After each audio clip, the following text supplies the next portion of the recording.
Shabbat Shalom. My name is Noel. This is the Unexpected Cosmology.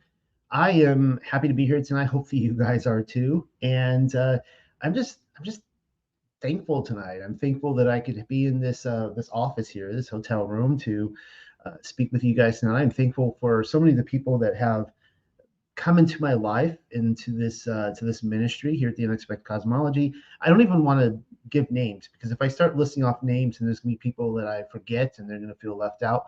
I will mention one though. Of course, she's here tonight with us. We're going through the Paleo Hebrew, and Pamela has been a wonderful source here at the at TUC.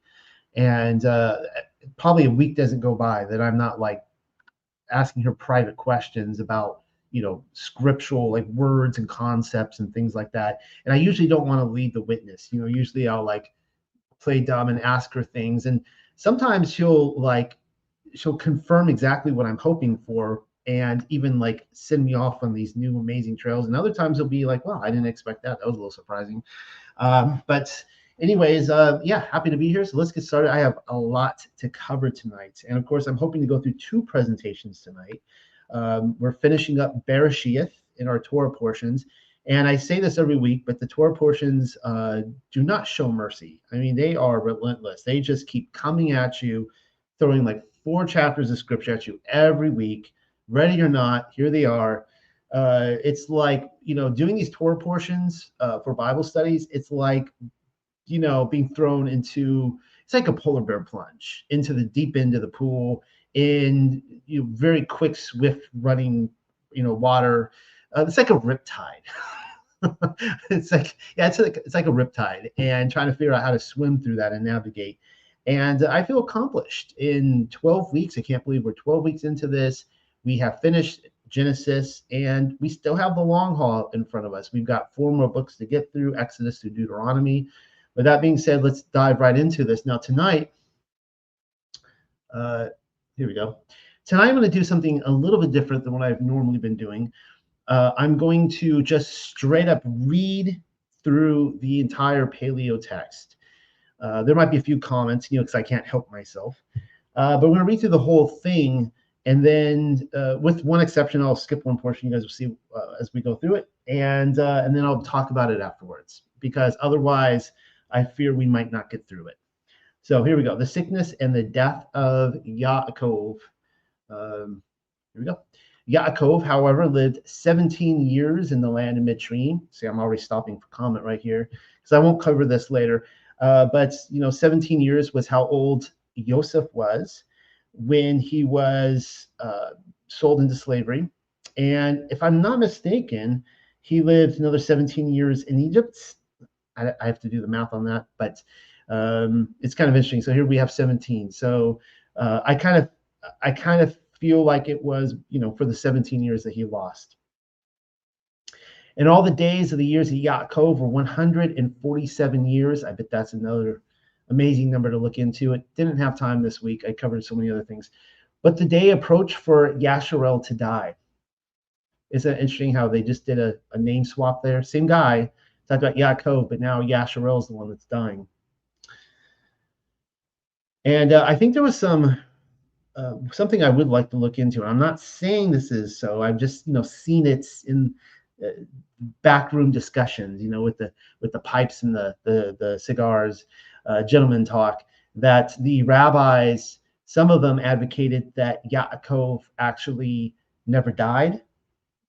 And I don't know. So I think it has something to do with the name swap there.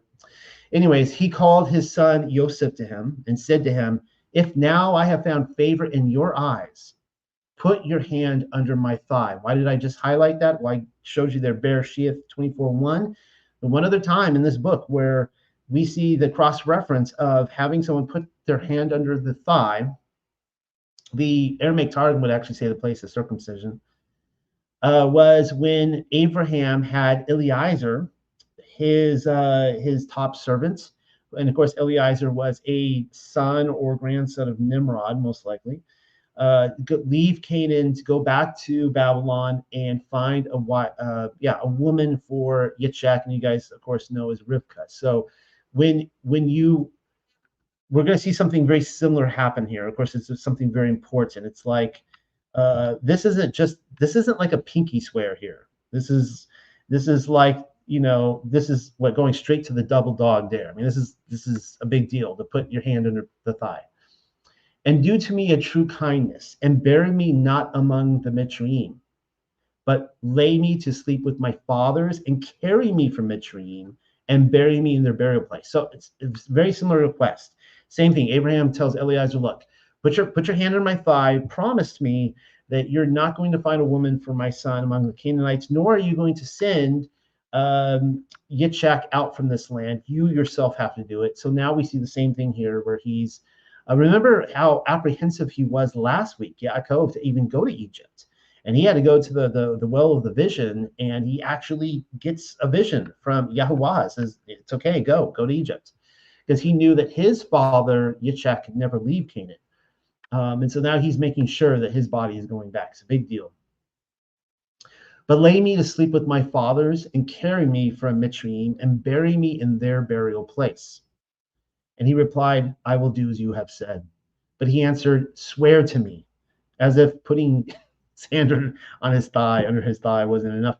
And the Asherah was reclining on the surface of his bed. But it was after these events that it was reported to Yosef, your father is ill. So now who reported this, right?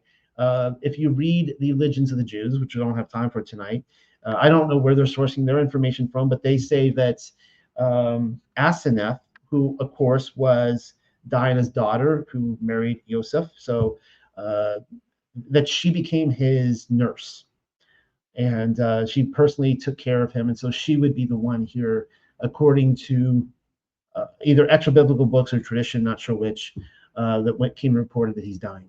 So he took his two sons, Manasseh and Ephraim, and Yaakov was told, your son Yosef has come to you. Then Yasharel exerted himself and sat up in his bed. And Yaakov said to Yosef, isn't that interesting how it's just the interplay? It's going back and forth between Yaakov and Yasharel, even though it's the same guy. Al Shaddai appeared to me on my departure from the land of Canaan. And as a sign, he did barak me. And he declared unto me, I will make you flourish and increase your family, and make you an assembly of nations. And I will give you this land to your race as a possession for length of days. But now for your two sons, which have been born to you in the land of Mitzrayim before I came to you in Mitzrayim, let them be mine. As Reuben and Shimeon are mine. So what just happened?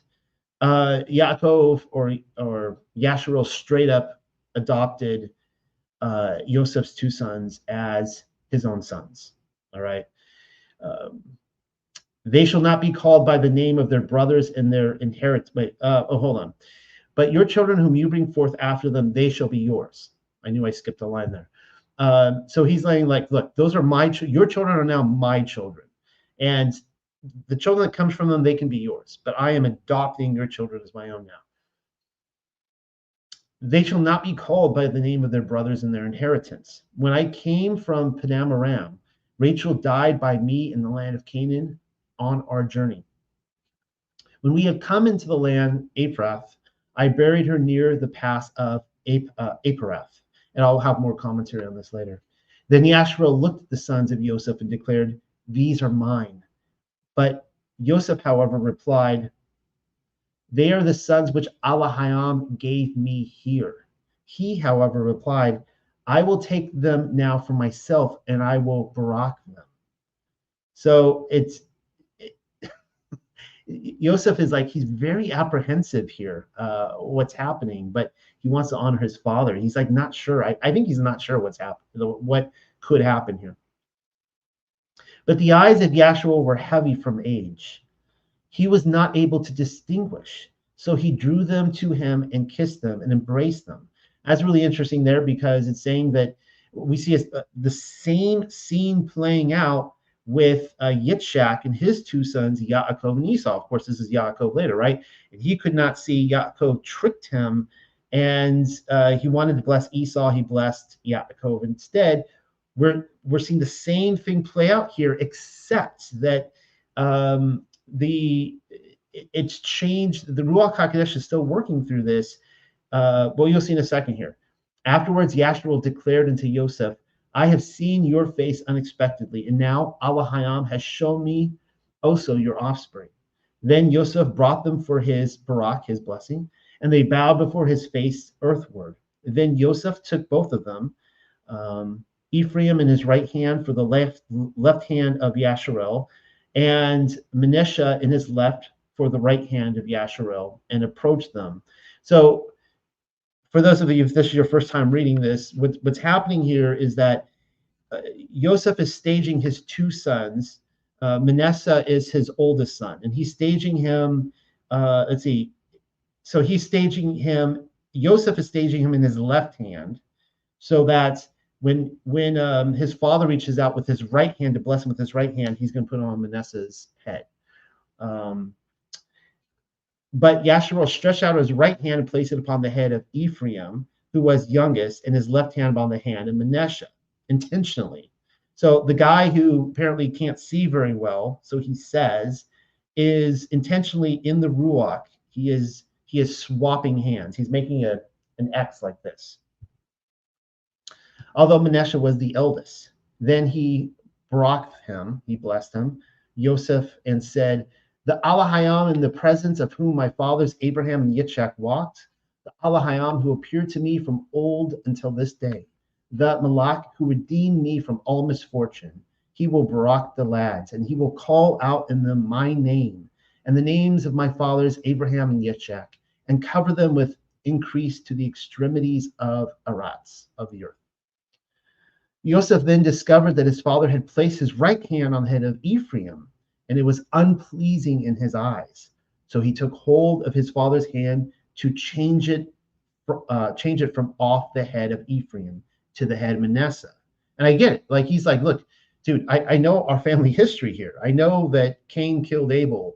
I know that Ishmael tried to kill Yitzchak.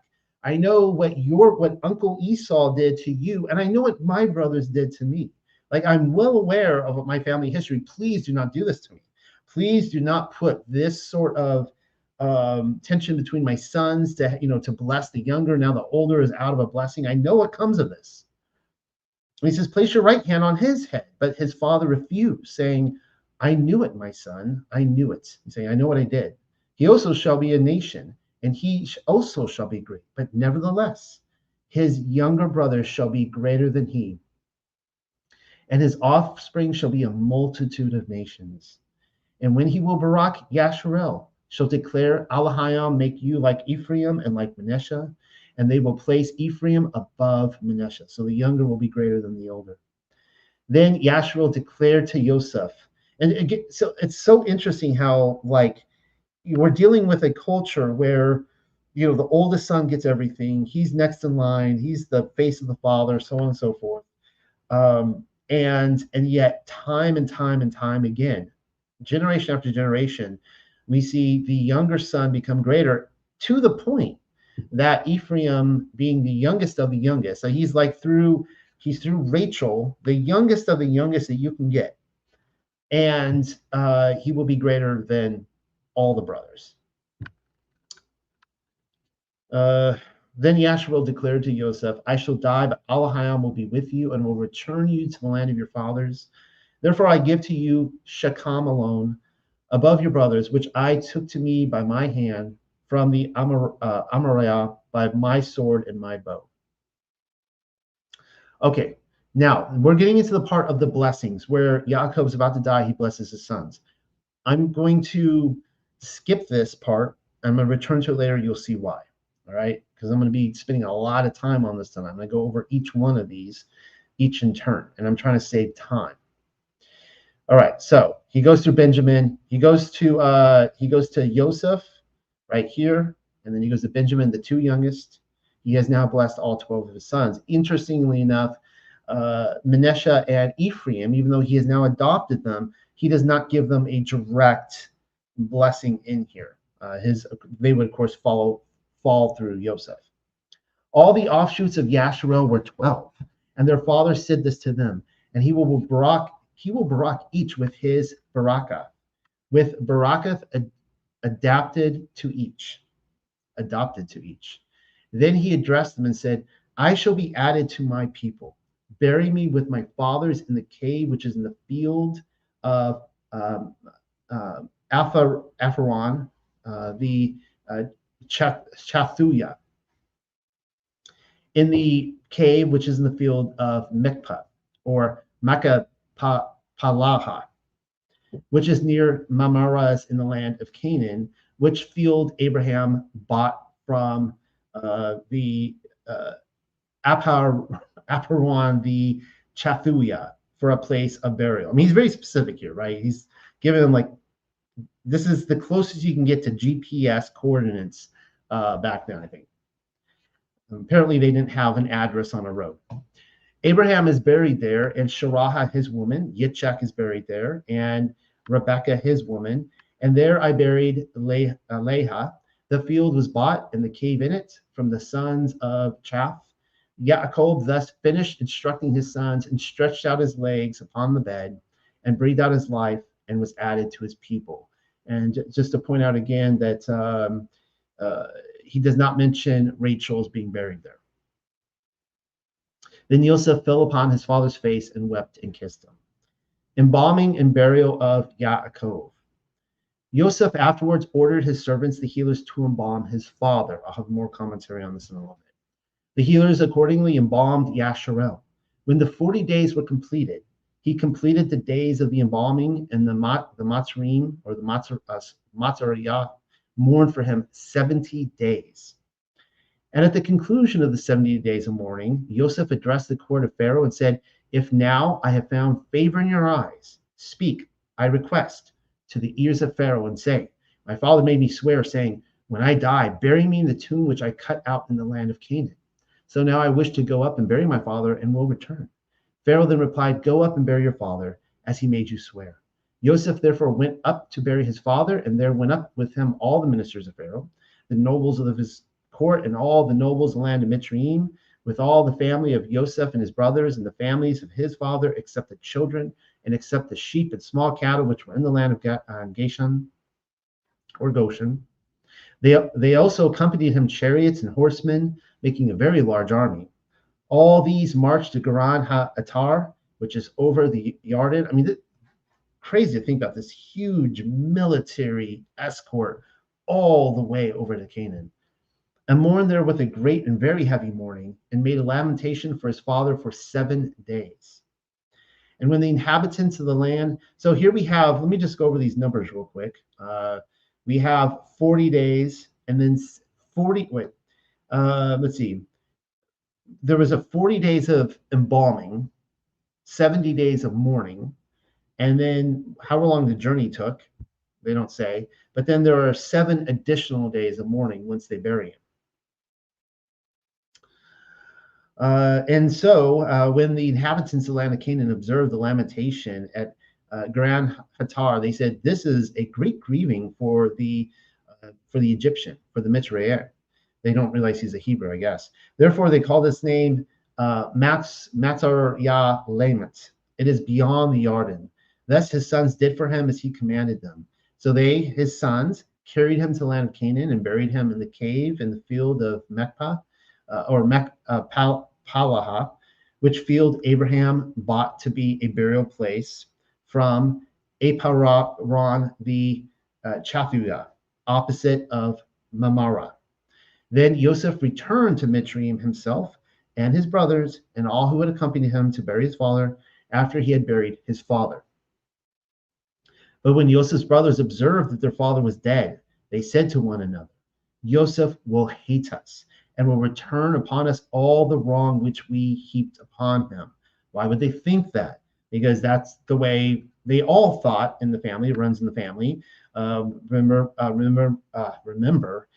Esau said that he was not going to make this mistake of Cain, who killed Abel while his father was living. Of course, 900 years is a long time to wait, right?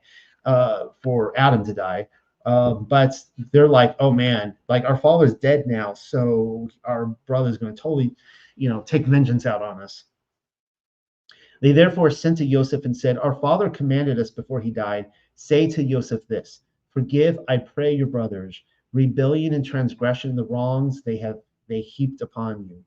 Consequently, We beg of you to forgive the faults of the servants of Allahiyah of your father. Yosef, however, wept at their message to him. Then, because he wasn't even thinking this, like it wasn't even on his mind to hurt his brothers, I think. I think this took him totally off guard.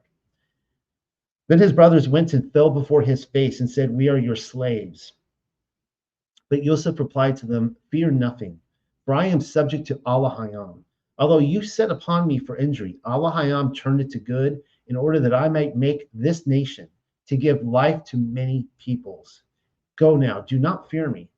I will protect you and your children." Thus he comforted them and spoke to their hearts.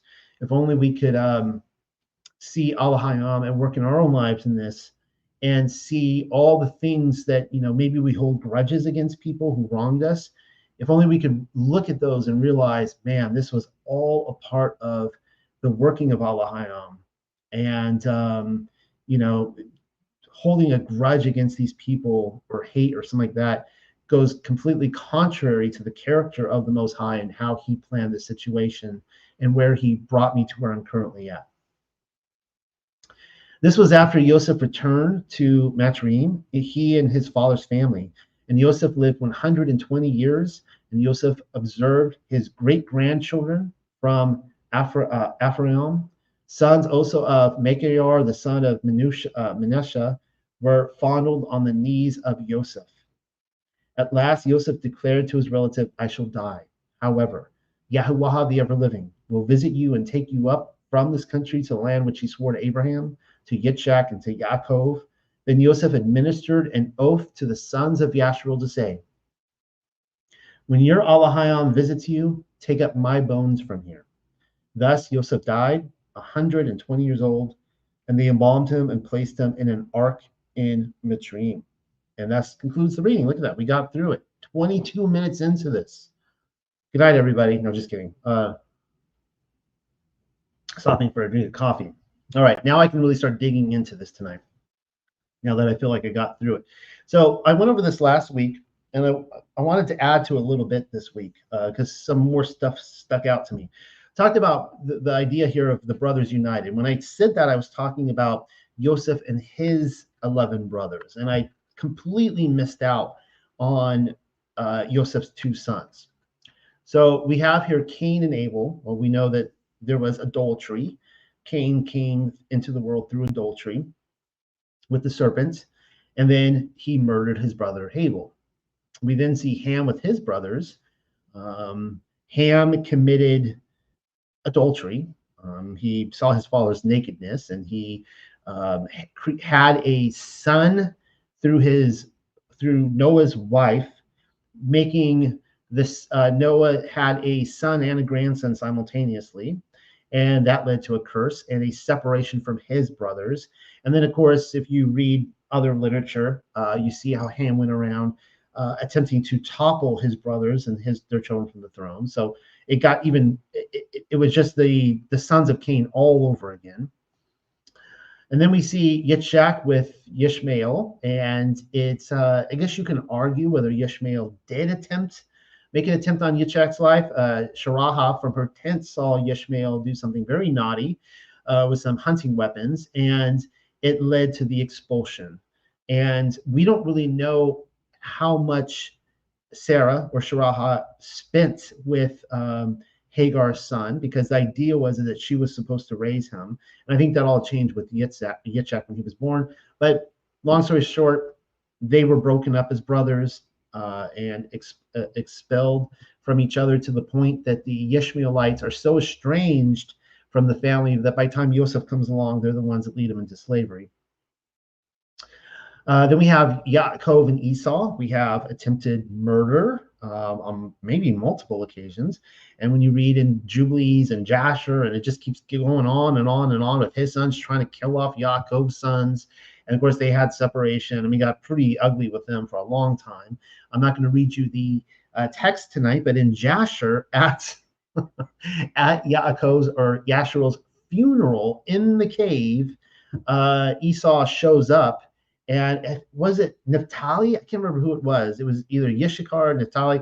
They take a sword and lop off Esau's head, and it like rolls off his head and goes into the cave. and they take his body back to Edom to bury it, but his head is buried in the cave. Didn't end so well for Esau. But then Yosef and his brothers, same story repeated, attempted murder. He's spared, thrown into a pit, but then there's separation. He's thrown into slavery. Of course, Yosef overcomes adultery. But then you see Reuben, the oldest, he loses his birthright because he commits adultery. Yehuda has some kinky stuff going on as well, and his children. But then we see forgiveness, reconciliation, and brotherhood, right? So Genesis ends on a really good note. We all think about slavery. They haven't been thrown into slavery yet.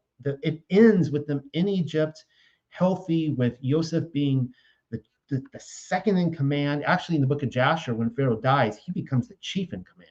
He's like literally running Egypt. So it's ending pretty good. But then it actually ends better because then we see Manasseh and Ephraim. They are the first to reverse the curse or the sins of their fathers.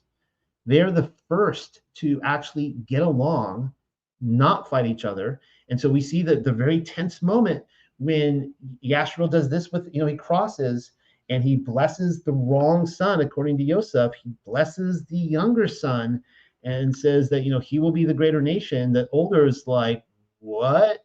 But actually, maybe he doesn't. He's very submissive. There's no indication whatever that Manasseh, the older at that time, looked over to his brother and go, yeah, that's jacked up, dude. We don't get any indication of that. So they are also adopted as Yakovs sons. And so they have reversed this curse, reversed this sins of the father, and it seems like they're all getting along. They seem like they're a healthy nation at this point in Egypt, of all places. So I'm going to repeat what I quoted to you last week, Psalm 133:1, and this, of course, is Pamela's Paleo translation. Behold is the beautiful song of a harp. That is how pleasant it is when kinsmen, when members of the same tribe, sit down and dwell in union with one another. And then, of course, in the regular Masoretic, behold how good and how pleasant it is for brethren to dwell together in unity. And that is what we see with Ephraim. Of course, we see all the brothers dwelling in unity. And they were concerned the situation would change when their father died, Yaakov. Obviously, it didn't for that generation. And it's beautiful because you see Yosef, like he sees his great-grandchildren, right? And they're sitting on his knee and they're all getting along. It's beautiful. One big family in Goshen. And of course, we see this here in Bezorah Marcus, or the Gospel of Mark. This is Yahushua HaMashiach speaking. And he called them unto him and said unto them in parables, how can Satan cast out Satan? And if a kingdom be divided against itself, that kingdom cannot stand. And if a house be divided against itself, that house cannot stand. And if Satan rise up against himself and be divided, he cannot stand, but hath an end. This is exactly what we have seen all through Genesis, where Satan is constantly coming in and he's dividing and he's dividing and he's destroying. He's trying to reverse engineer the Genesis 3 prophecy about crushing the head of the serpent. And so here for this brief moment, going into Exodus, we see, probably most through Exodus, we see all the brothers united. So, of course, the thing is that we see the church divided and divided and divided and divided more than ever. You guys probably know my views on the Reformation, that the Reformation was controlled from the top, from Rome all along. It was their goal to divide up the church and just divide and conquer and divide and conquer, separate. And, that's how they kept their power, and they removed everyone else's power, right? That's Satan doing that right there. Satan is keeping his house together, and he's dividing up the other houses. All right. Let's see. This is from the Aramaic Targum. And, so let's read what this says right here. It's a short section, and this will lead into a little bit more on Ephraim and Manasseh. This is BARASHAYATH 48:7-9, which we read tonight. And I beseech thee to bury me with my fathers, right? So this is Yaakov speaking to Yosef and imploring him that he send him back to Canaan. Rachel, or as they put here in the Aramaic Targum, Rachel died by me suddenly in the land of Canaan, while there was yet much ground to come to Ephrath. And Ephrath is where we get Ephraim from. Nor could I carry her to bury her in the double cave. but I buried her there in the way of Ephrath, which is Bethlehem. It's really interesting. I mean, according to this, he's saying that we don't know why, but he was not able to carry her to bury her in the double cave. And it was, of course, it's tragic how she dies in childbirth, giving birth to Benjamin, her second of two children, or last of two children. But it was all very prophetic and all planned. And Yasharel looked at the sons of Joseph and said, "From whom are these born to thee?" And Joseph answered his father, "They are my sons, which the word of Yahweh gave me according to this writing, according to which I took Asenath, the daughter of Dinah, thy daughter, to be my wife. And he said, bring them now near to me, and I will bless them." So you see a change of glance here where he's thinking back on Ephrath, which is Ephraim, and then he turns and looks and he sees Ephraim, right? So Ephrath actually means, now Ephrath is where we get the word Bethlehem. It means place of fruitfulness. So Ephrath, which is Bethlehem, was a place of fruitfulness. And of course, this is where Mashiach will be born. This is where he comes into the world, at the place where Rachel died. Ephraim, its root word is Ephrath, means fruitful, fertile, and productive. And Manasseh means, interestingly enough, to forget. So Joseph, that's his firstborn son, Manasseh, and he names him, he actually says in Bereshit 41:51, Elohim has made me forget. Forget what?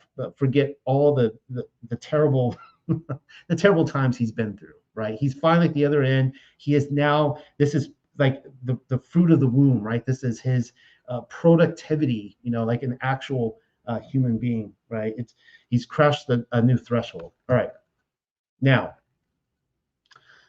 oh yeah, so you guys have seen me go over this research before, but I'm going to be doing this again because I love this. So we're dealing with Ephraim and Manasseh, right? And Ephraim, of course, receiving the blessing. And so right here we see the lion and the unicorn. This is the British imperial seal. And of course, this is for Yehuda and Ephraim coming together in the kingdom of the millennial kingdom in our past.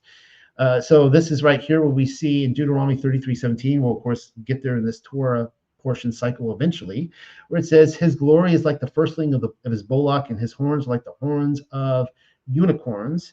With them he shall push the people together to the ends of the earth, and they are the 10,000s of Ephraim, and they are the thousands of Manasseh. So we see here that the unicorn is a symbol for Ephraim and Manasseh, the two sons of Joseph. And of course, we know that the line is for Judah. And one of the elders said unto me, weep not, behold, the line of the tribe of Yehuda, the root of David. And this comes from Revelation 5:5.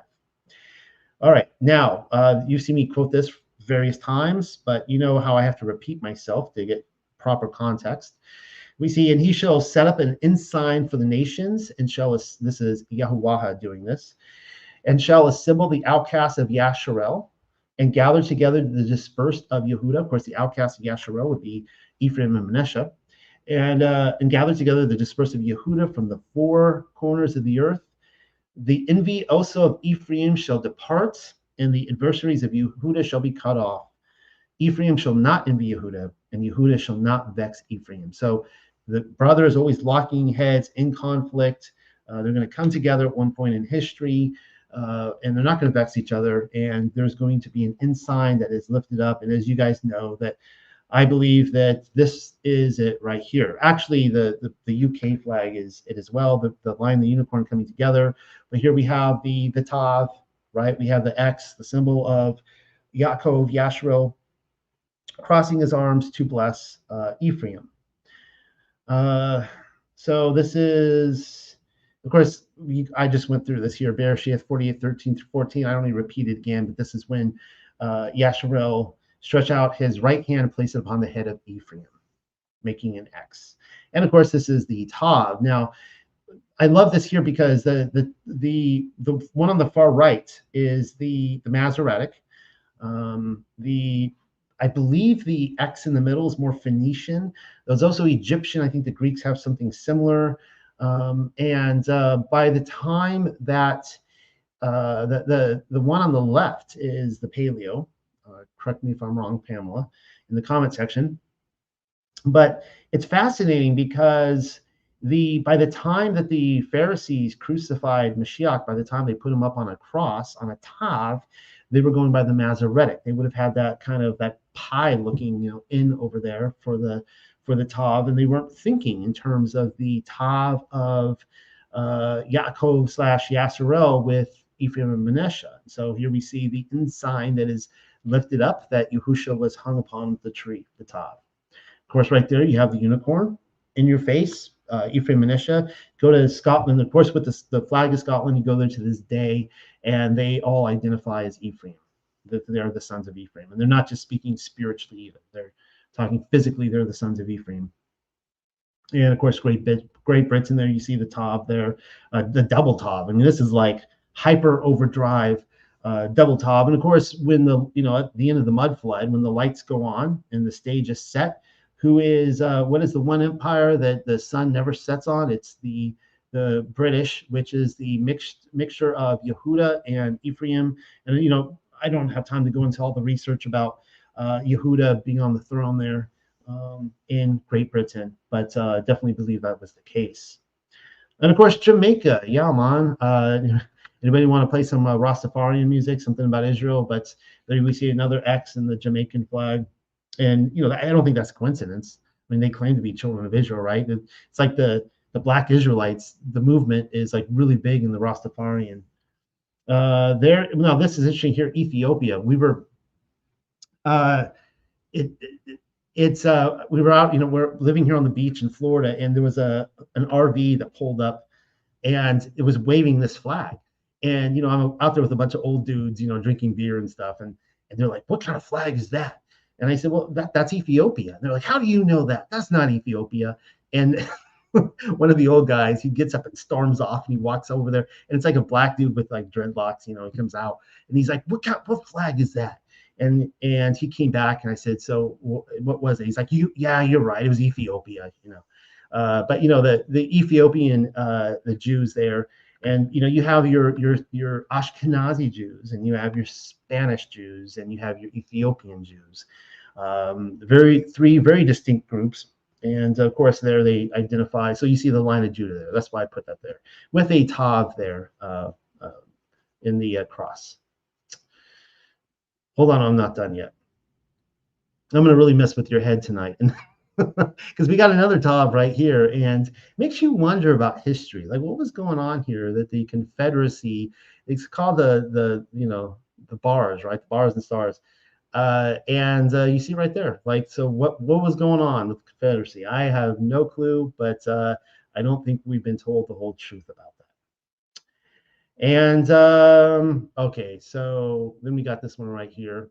This is the Jolly Roger. Now, this is like the sign of Ephraim, the mark, the sign, the banner of Ephraim in total reverse. I'm going to tell my kids that this meant death to Ephraim or death to Israel, because I actually think that that's what this was. I do, when we look at history and everything is historically revised now, and I think that is true, because I think we've been lied to about the past, obviously. I think that there were legitimate pirates going around. And I think that's what this meant. I think that this was the sign. They were taking the ensign, and they were reverse engineering it. This would have been death to Yasserel, death to Ephraim. All right. Now, this particular flag right here, I'm going to read from Wikipedia. I pulled this picture from Wikipedia. It says, this pirate flag is at the Land Maritime Museum, and it is one of two pirate flags that are considered authentic, whatever that means. So they're saying that there are two flags in the world that exist, that these were authentically flown pirate flags. This is one of two of them. And of course, it used to be black, and now it's faded and it's all brown.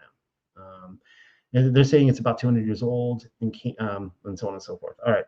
This was flown in the early 19th century.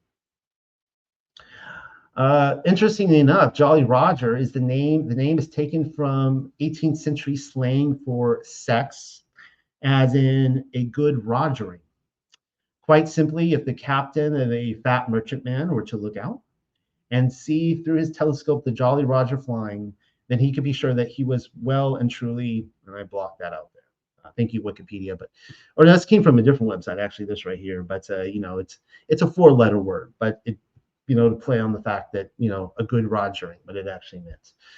But actually, there's more to it than that, because we got Skull and Bones and the 322 number right here. Of course, a lot of very popular world leaders came out of that. William Taft, who was president. Of course, we had 2 other presidents, the Bush and son, and George H.W. and George W. Bush. And John Kerry was in Skull and Bones, and a little Yale club there. And personally, I think that the other thing that these crossbones represent is sex magic. And that is sex magic. I put their little definition for you to look at. At least this is my definition. This is what I came up with. Some people in the sex magic realm might disagree, but we'll agree to disagree. But it's using your sexual energy to manifest, create your spiritual desire. All right. So you had these people trying to reverse engineer in the past the Tav, the ensign, in order to death to Yasharel, death to Yakovs' sons, death to Ephraim, and we're going to use the sexual energy to manifest and create our own realm that is opposite of that. And I think that's what's going on with Skull and Bones. Of course, if you guys ever look into Skull and Bones, they have some pretty perverted sexual acts that they go through in the initiation, which includes a coffin, I believe. All right, now I want to talk about embalming, and this really struck out to me because it's so interesting. A lot of people, you can go on to you can search this online about the embalming, and people are like freaking out, like, what is this, like anti-Torah? Like, why is Yosef having his father embalmed? It's interesting because he made him swear that he would take him back to Canaan. He never said what to do with the body. So we see here that it says Yosef afterwards ordered his servants, the healers, to embalm his father. Now, keep in mind that these are, he says the healers accordingly embalmed Yasharel. And I had a point on that. No, I forgot. But oh yeah, he's not asking the priest to do it. He's not asking the sons of Levi. He's not asking any of them. He is having these Egyptian healers do it, and it's over a 40-day process. I'm taking this to mean that he was mummified. Tell me if I'm wrong, but kind of interesting here, right? So, but we see the same thing in my mouse is acting up on me tonight. We see the same thing in Yasher. It says, and it came to pass after this that Yosef commanded his servants, the doctors, to embalm his father. So essentially, Yasher says doctors, and Pamela says healers. With myrrh and frankincense and all manners of incense and perfume, and the doctors embalmed Yaakov as Yosef had commanded them. So he's not asking the Hebrews to do it; it's the Egyptians doing it the way they did it. And this is completely opposite to what we would see later down the line with the Hebrews being buried in. They would lay them out on a table, in a tomb, in a rock. That that they don't bury in the earth like we do in cemeteries. There's a reason if you ever go out to Hollywood or Los Angeles, and of course I grew up there, and you go to the Jewish sector of the cemeteries, and they are up in the niches, I guess, whatever. They're up in the walls, like Hollywood Cemetery. They're up there in the walls. They like to build mausoleums. They like to build like cave-like environments and put them in. And of course, they would put them on these tables, and they would let them decay in there, and then they would come back in a year later, and they would take all their bones and put them in a bone box, right? We don't see that here with Yaakov. Well, it reminded me of this here. Now, this comes from 2nd Adam and Eve. And this is about the death of Adam. And this is what it says. The death of Adam took place at the end of 930 years that he lived upon the earth on the 15th day of Barmuda after the reckoning. Okay, let's just skip to the next verse. It was on a Friday, the very day on which he was created and on which he rested.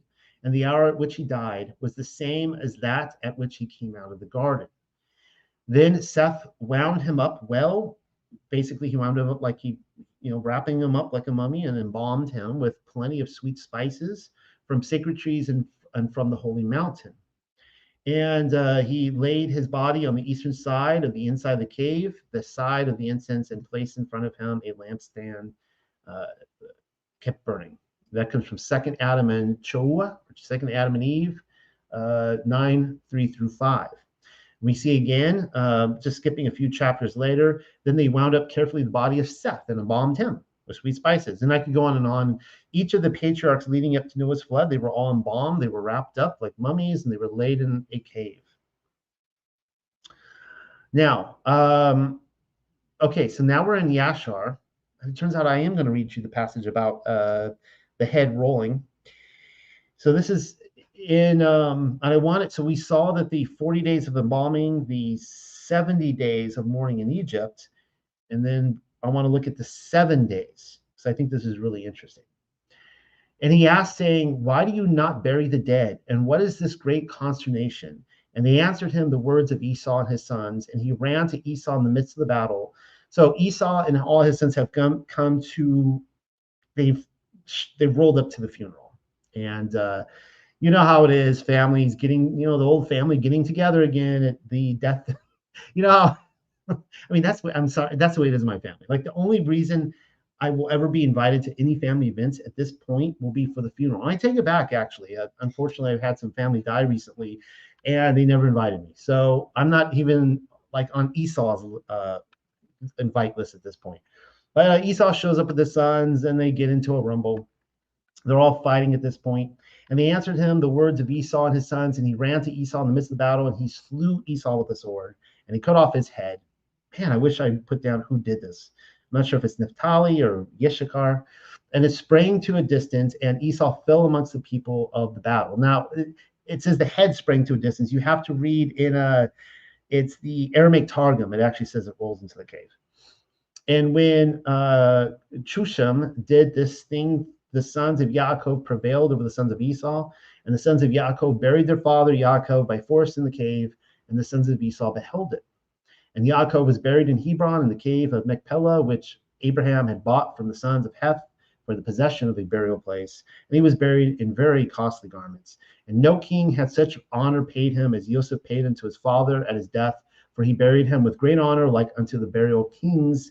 And Yosef and his brethren made a mourning for 7 days for their father. That's the second time we've seen that. We saw in Genesis and BARASHAYATH. So what's up with this 7 days? All right. Well, before I give my idea on it, let's just read what the 7 days literally means in 2nd Esdras chapter 7, verses 100 through 101. Yes, it's a very long chapter. You would be here all night if I tried to read you this whole chapter. This chapter involves what happens to a person when they die, and how they're taken on a tour of the unexpected cosmology of the greater cosmos, and shown everything and all the mysteries of life and all that kind of stuff. Pretty exciting time to be alive, or I should say to be dead. I answered, this is Esdras speaking, he's asking questions of Uriel, the angel. I answered, will time therefore be given to souls after they are separated from the bodies to see what you told me? And he said to me, they will be free for 7 days, so that they may see in those 7 days the things that have been foretold. After this, they will be gathered in their dwelling places. The dwelling places here is talking about as in Sheol, okay, not there wherever you're buried in a tomb or a grave or whatever. So what's going on here? All right, why were these? And you're actually told in Second Esdras not to mourn more than 7 days. And the thought that is going on that I haven't really seen addressed by some of the Torah research out there is why it was so important. I wish I had more time. I would have put the command in here about burying, not to let the sun go down. It was very important to bury someone immediately. They die, you take care of the arrangements. You take care of the funeral arrangements, you bury them. Were they sinning here by not having Yaakov buried immediately? No, I don't believe they were, because you see that they were taking great care of his body. But I'm thinking out loud now, guys, and I can't prove this right now, but I'm thinking that there is a connection between the body going into the earth and the 7 days before the Ruach, the spirit of the dead soul, enters Sheol. And so this is why you were to mourn for 7 days. The spirit, the Ruach, is conscious for these 7 days, all right? This is why they would put on a big show, I believe, like at the death of Eliezer or Lazarus. and they're out there just mourning the streets. And commentators talk about how they probably had musicians out there with tambourines and cymbals and flutes and all these different things, and they're blowing them, and they want to let, I think they were letting Eliezer know, look, we love you, we miss you, that kind of stuff. And they're thinking that the Eliezer would know, that he might have known what was going on. And in fact, if we're taking the 7 days, he never actually went down to Sheol, apparently. So he was being led on a tour of the cosmos, and then the angel's like, oh, we've got an announcement here, we got an interruption. I know you're only 4 days into this, we got 3 days to go. I know you wanted to see the waters above the firmament, and see the stars, but sorry, you got to go back into your body. It's like, what? So what I'm getting at here was Yaakov, what was going on with his spirit in those 40 days, and then the 70 days, and then you have the 7 days. And I think that's a question worth asking. Is the body going into the ground necessary for the clock of getting them into Sheol? Now, of course, in this day and age, I believe that Sheol has been emptied out, at least of all the saints. I actually believe it was emptied out of everyone. I don't know where everyone went, but according to the Gospel of Nicodemus, everyone was emptied out. Sheol was completely emptied out. So it's like, where did all those other people go? That's a question for another time. But I'm of the opinion now. I have completely changed my opinion. I used to be a diehard soul sleep guy. You go into that ground, you're waiting for the trumpet blast. You're going to sleep, you're waiting. But I think those days have passed now. And I think that Sheol that used to be the case. Sheol has been emptied out. Mashiach went down there. He led the saints to paradise, as was foretold, as was prophesied, and we'll read one of those tonight. All right. So now going into the blessing, the baraking of each of the sons, and it was prophetic as well. We'll be going through these. So the first one is to Reuben, the oldest. This is Yaakov speaking. Reuben, the first of my vigor, you are the crown of my passion, excelling in beauty, excelling in strength, boiling like water. You lost command. We know why. If you don't know why, I'll be going over it tonight. For mounting your father's bed. For mounting your father's bed. Yes, defiling my honor's abode. That I'm going to tell my sons that, my bed is my honor's abode. All right, so with each of these, what I'm going to be doing tonight, I want to do something different. I'm going to be taking you through the 12 patriarchs. Now, the 12 patriarchs were, of course, from the Dead Sea Scrolls. Amazing books. I do not have the time in the next hour to read through all 12 of the books, but I have selected passages which help highlight what Yitzhak is saying here to his, not Yitzhak's, Yaakov, Yasharel is saying to his sons. And of course, the context of the 12 patriarchs is that as each of the 12 patriarchs are dying on their beds, they're speaking these words to their sons and grandsons and great-grandchildren. So this is Reuben speaking. And now, my children, love the truth, and it will preserve you. Hear ye the words of Reuben your father. Pay no heed to the face of a woman. Remember, he mounted the bed, right? Nor association with another man's wife. And that would be Bilhah, who he associated with. Nor meddle with affairs of womankind. For had I not seen Bilhah bathing in a covered place, I had not fallen into this great iniquity. For my mind, taking in the thought of the woman's nakedness, that would be his father's nakedness, suffered me not to sleep until I had wrought the abominable thing. So he just allowed the lust to just take him over. That's all he could think about. For a moment's pleasure, of course. And that's, the great lie of lust, right? That you think that it's going to be this feeling that's going to last. You have to satisfy this desire, and then it's just over in 10 seconds, right? And you're like, you would have that just that sinking feeling afterwards. For while Yaakov, our father, had gone to Yitzhak, his father, when we were in Eder, near to Ephrath in Bethlehem, and that was where Rachel was buried, Ephrath. So it's interesting. You're seeing the opposite of the fruitfulness here. It's kind of interesting. Bilhah became drunk and was asleep uncovered in her chamber. And of course, you can argue that she was drunk, but she was in her chamber. She didn't do anything wrong. It's her chamber, right, to be uncovered. Having therefore gone in and beheld her nakedness, I wrought the impiety without her perceiving it. So she had to be really wasted drunk to not know that it was, maybe she thought that her husband showed up. And leaving her sleeping, departed. And forthwith an angel of Elohim revealed to my father concerning my impiety, and he came and mourned over me and touched her no more. I've been over this before. I don't have time to go over this all tonight. The fact that, unfortunately, all these men, when their wives are tampered with in these ways, they touched them no more. And I believe the same thing happened with Noah. Unfortunately, that there was no other woman on earth after that, right? They were all his children. So, or the wives of his children, and that was it. He had no more wife to go to for the rest of his days after that. All right. This is now to Simon and Levi, or Shammai, Yuan, and Lauya. Simon and Levi are brothers. Cruel weapons are hidden with them. To their plottings go not my nephash. My honor, join not their clan. For they murdered guiltless men and joyfully murdered a prince. This is not talking about Yosef. This is talking about Shechem. Curse their crime as it is great, and their transgression, for it is cruel. For it sorely troubled Yaakov, and Yasharel shamed. Now, this is on his deathbed. He's saying this to his sons.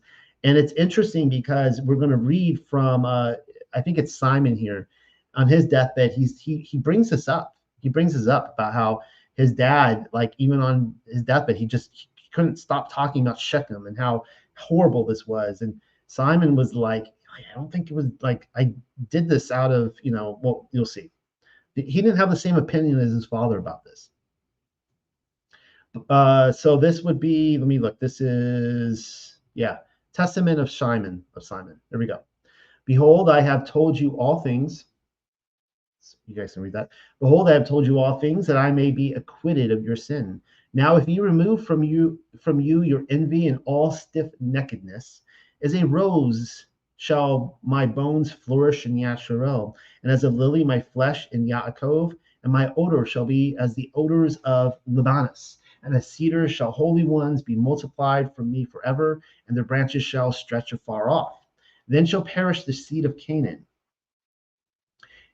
So this is interesting. So he's the one in here that's thinking about the perishing of the seed of Canaan, right? Because he's the one of the brothers, he and Yehuda, who went to, he and Levi, went to do the deed. To actually, they were leading the charge to extinguish Canaan. And Yaakov, he knows that they're going to inherit the land, but there was something very apprehensive in him where he's like, no, we're not supposed to, we're not the ones that are supposed to do this. And his sons felt differently. Then shall perish the seed of Canaan, and a remnant shall not be unto Amalek, and all the Cappadocians shall perish, and all Hittites shall be utterly destroyed. Then shall fail the land of Ham, and all the people shall perish. Then shall all the earth rest from trouble, and all the world under heaven from war. Then the mighty one of Yasharel shall glorify Shem, for Yahuwah Elohim shall appear on earth, and himself save men. And this is, again, like I'm just seeing this more and more, guys, in here that through, like, I don't know why I spent so much of my life saying Yahweh, Yahuwah was the Father. It was one of those things, like I was just trapped in this, this paradigm that that just these rose-shaped glasses or whatever they were that were put on me, that I was told that he was. But it's very clear that Yahuwah is the Son. And it even says so right here. For Yahuwah Elohim shall appear on earth, and himself save men. And that's not, it's not saying that Yahuwah is the Father here. It's the Son. Then shall all the spirits of deceit be given to be trodden underfoot. So finally, the crushing the head of the serpent with Yahushua HaMashiach, and men shall rule over wicked spirits, which, of course, as you guys know, Yahushua HaMashiach was the first to do that, to show how to do it. Then shall I arise in joy. I'm guessing that's the resurrection. And then shall I arise in joy, and will bless the Most High because of his marvelous works. Because Elohim hath taken a body and eaten with men and saved men. I take that back. Maybe it's not the resurrection. Maybe it's just him rising in joy. And now my children and Yehuda, and obey Levi and Yehuda, and be not lifted up against these two tribes. For from them shall arise unto you the salvation of Elohim. For Yahuwah shall raise up from Levi, as it were, a high priest, and from Yehuda, as it were, a king. Elohim and man, he shall save all the Goyim in the race of Yasharel. Therefore I give you these commands, that ye also may command your children, that they may observe them throughout their generations. The testament of Simon. And I think that's all I wanted to cover on the testament of Simon. So let's see what Levi has to say. I, Levi, was born in Haran, and I came with my father to Shechem. And here we go, in the Shechem again. It's on his mind.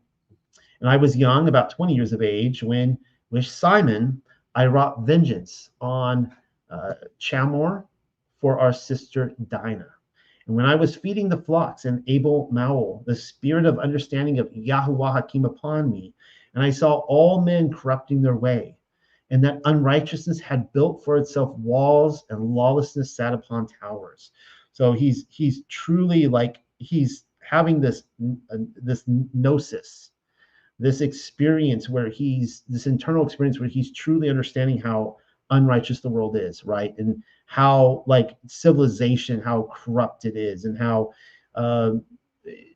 it's another way of saying that, I guess, is that lawlessness is the evil people are the ones that are protected, and that the righteous have no say over it, right? Like the sister Dinah, what happened. And I was grieving for the race of the sons of men, and I prayed to Yahuwah that I might be saved. Then there fell upon me a sleep, and I beheld a high mountain, and I was upon it. And behold, the heavens were opened, and an angel of Elohim said to me, Levi, enter. And I entered from the first heaven, and I saw there a great sea hanging. Well, that's interesting. What's that great sea? That great hanging sea is the water above our heads, right? That's held up by the firmament. So he's entering the first heaven, and he's going past the firmament. He's going through the waters. And I saw a second heaven far brighter and more brilliant, for there was a boundless light also therein. And I said to the angel, why is this so? And the angel said to me, marvel not at this, for thou shalt see another heaven more brilliant and incomparable. And when thou hast ascended hither, thou shalt stand near Yahuwah, and shalt be his minister, and shalt declare his mysteries to men, and shalt proclaim concerning him that shall redeem Yasharel. This is really fascinating. He's having this vision right around the time that they're in Shechem and Dinah is being raped. He has this vision where he's actually taken into the heavens.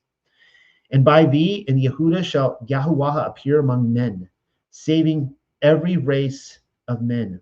And from Yahuwah's portion shall be thy life, and he shall be thy field and vineyard and fruits, gold and silver. Hear therefore regarding the heavens which have been shown to thee.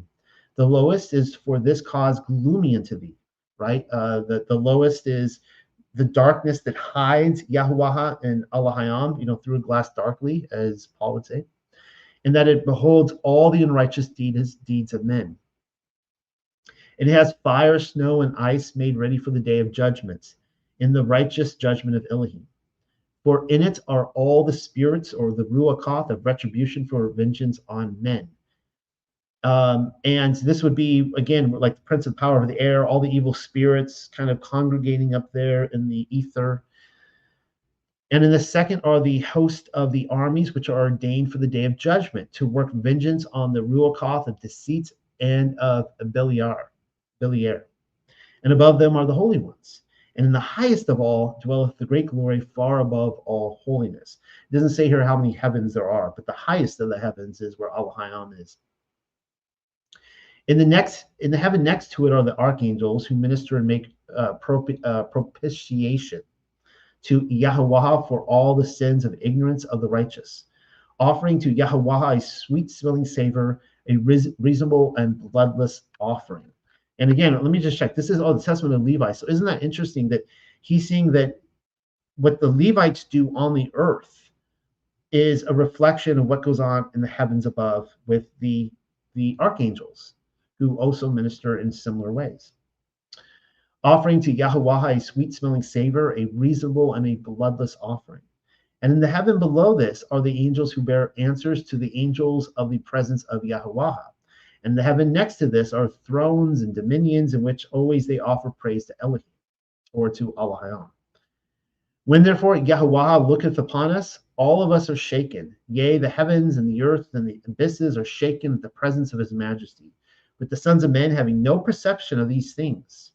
This is like the tragic part right here, because we're looking down, the true form of heaven. It doesn't, even though, in a platonic terms, even though everything we have down here, like a chair, for example, right? The fact that I'm sitting in a chair right now, platonically is proof that there's a chair in heaven, right? The perfect form of a chair.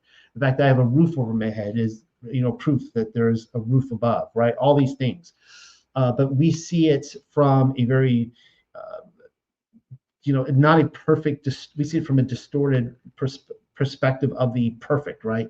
So the sons of men having no perception of these things, they sin and provoke the Most High. They don't see that the sun is there not to be worshipped, but to show us that there is a greater light beyond that, right? That there's a much greater light beyond that is more glorious than even the sun itself. Testament of Levi. All right. Now let's see, what are we looking at? Is this more Testament of Levi? I think this is more Testament of Levi. Let me check. Sorry for scrolling. Yep, more Testament of Levi. All right. And when I was going to my father, I found a brazen shield, wherefore also the name of the mountain is Aspis, which is near Gebal, to the south of Bela. I don't know why I put that in there. And I kept these words in my heart, and after these I counseled my father and Reuben my brother to bid the sons of Chamor not to be circumcised, for I was zealous because of the abomination which they had wrought on my sister. That's interesting. He doesn't even want to circumcise. And I slew Shechem first, and Shimon slew Chamor. And after this, my brothers came and smote that city with the edge of the sword. And my father heard these things and was wroth, and he was grieved in that they had received the circumcision, and after that had been put to death. And in his blessings he looked amiss upon it. So he just referred there to BARASHAYATH in the brocking, where he's blessing each of his sons, and he looked down on them because of this incident. He said that, and now he's recounting it. For we sinned because we had done this thing against his will, and he was sick on that day. So that's interesting. So if I'm getting this right, Levi is saying that the reason it was a sin is because it was against his father's will, Yaakov. But even though he felt that it was a very righteous thing that he did to eliminate this wickedness. But I saw that the sentence of Elohim was for evil upon Shechem, for they sought to do Sharaha and Rivkah as they had done to Dinah our sister, but Yahuwah prevented them. That really tripped me out, because like he's having a vision. He just had this vision of heaven, and he's being shown now that Shechem is going next for Rivkah and Sharaha. Interesting. No, Sharaha, I believe.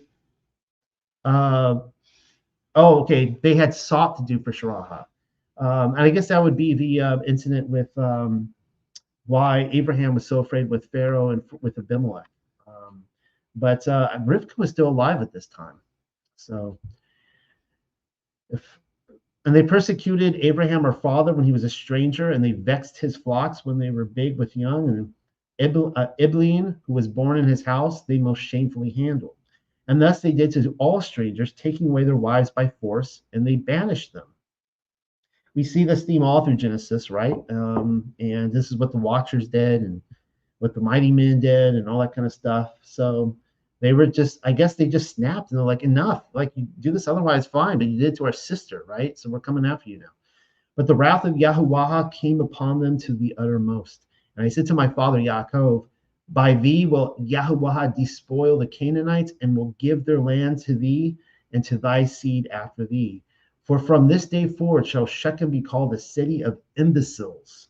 For as a man mocks a fool, so did we mock them. Because also they had wrought folly in Yasharel by defiling my sister. And we departed and came to Bethel. If you're a sister, man, you would sure like some brothers like that, wouldn't you? And there again, I saw a vision as the former after we had spent there 70 days. So there's that 70 number. And I saw 7 men in white, and there's the seven number, 70 and 7. And I saw 7 men in white raiments, saying unto me, Arise, put on the robe of the priesthood, and the crown of righteousness, and the breastplate of understanding, and the garment of truth, and the lates of faith, and the turban of the head, and the ephod of prophecy. I need to match this up with the armor of God and see if it connects. I've never done that. And they severely carried these things and put them on me, and said unto me, From henceforth become a priest of Yahuwah, thou and thy seed forever. And the first anointed me with holy oil, and gave to me the staff of judgments. The second washed me with pure water, and fed me with bread and wine, even the most holy things, and clad me with a holy and glorious robe. The third clothed me with a linen vestment like an ephod. The fourth put round me a girdle like unto purple. The fifth gave me a branch of rich olive. The sixth placed a crown on my head. The seventh placed on my head a diadem of priesthood, and filled my hands with incense, that I might serve as priest to Yahuwah Elohim. And they said to me, Levi, thy seed shall be divided into 3 offices, for a sign of the glory of Yahuwah who is to come. And the first portion shall be great, yea, greater than it shall not be. The second shall be in the priesthood, and the third shall be called by a new name, because a king shall arise in Yehuda, and shall establish a new priesthood after the fashion of the Goyim. And his presence is beloved as a prophet of the Most High, of the seed of Abraham our father. Therefore, every desirable thing in Yasharel shall be for thee and for thy seed, and ye shall eat everything fair to look upon, and the table of Yahuwah shall thy seed apportion. And some of them shall be high priests and judges and scribes, for by their mouth shall the holy place be guarded. And when I woke, I understood that this dream was like the first dream, and I hid this also in my heart, and told it not to any man upon the earth. And after 2 days, I and Yehuda went up with our father Yaakov to Yitzchak, our father's father. And my father's father, Yitzchak, blessed me, or baruch me, according to all the words of the visions which I had seen. And he would not come with us to Bethel. And when we came to Bethel, my father saw a vision concerning me, that I should be their priest unto Elohim. And he rose up early in the morning and paid tithes of all to Yahuwah through me. And so we came to Hebron to dwell there. And Yitzchak called me continually to put me in remembrance of the law, or the Torah of Yahuwah, even as the angel of Yahuwah showed it to me. And he taught me the Torah of the priesthood of sacrifices, whole burnt offerings, first fruits, freewill offerings, peace offerings. So here you see the Torah being administered long before Sinai. And we know that the Levites were, according to other passages, maybe I'll show you in the next couple of weeks, that they were studying the Torah while they were in Egypt before it was handed to them on Sinai.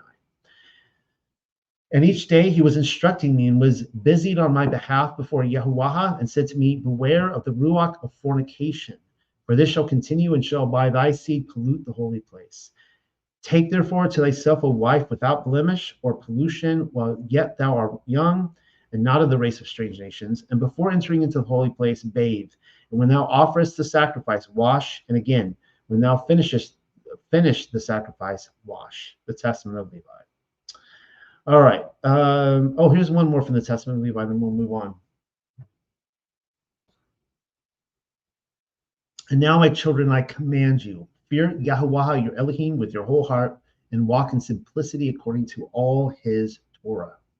And do ye also teach your children letters, that they may have understanding all their life, reading unceasingly the Torah of Elohim. So teach your children to read. I mean, you could say here, teach them to read the Hebrew, or even the Paleo. Or how about we just teach them to read the Torah, reading unceasingly the Torah of Elohim.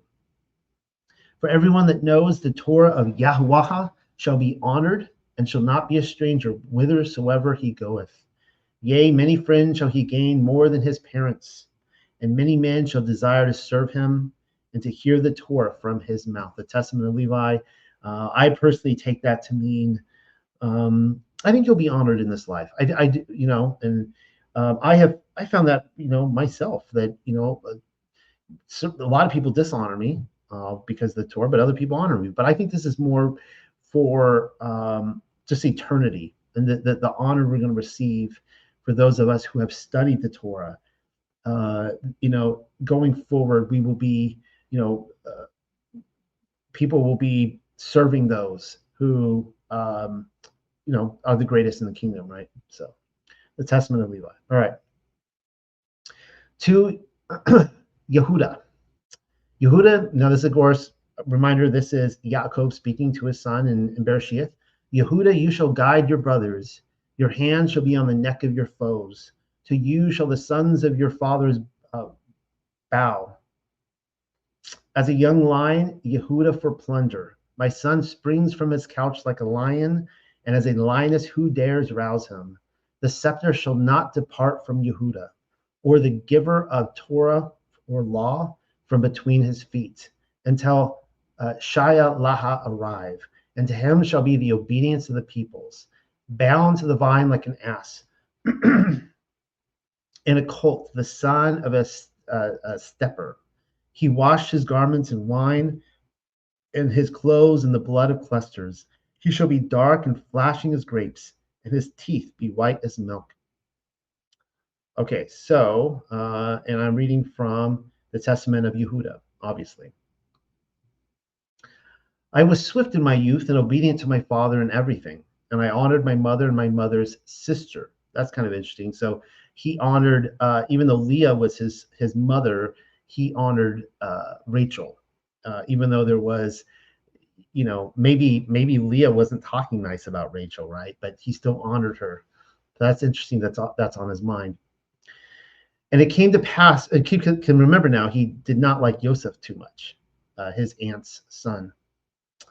And it came to pass when I became a man that my father blessed me, saying, thou shalt be a king, prosperous in all things.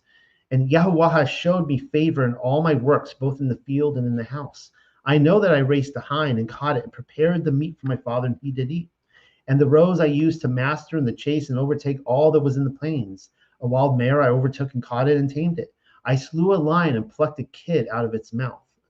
I guess a goat. I took a bear by its paw and hurled it down the cliff, and it was crushed. I outran the wild boar, and seizing it as I ran, I tore it asunder. Now, pause here. I don't know if I put this in for Yosef, but in his section, he talks about what the evil report was. And it was that his brothers were eating the nicest of the sheep. But he gives an instance where they plucked a sheep or a kid out of the mouth of it was either a bear or a lion. And then they ate it, even though it was still alive. And that was the evil report he brought back. So here you see Yehuda recounting the same thing, but he doesn't talk about, the evil report. I outran the wild boar, and seizing it as I ran, I tore it asunder. That's pretty crazy. Try chasing after a boar and tearing it apart. A leopard in Hebron leaped upon my dog, and I caught it by the tail, the leopard, and hurled it on the rocks, and it was broken in twain.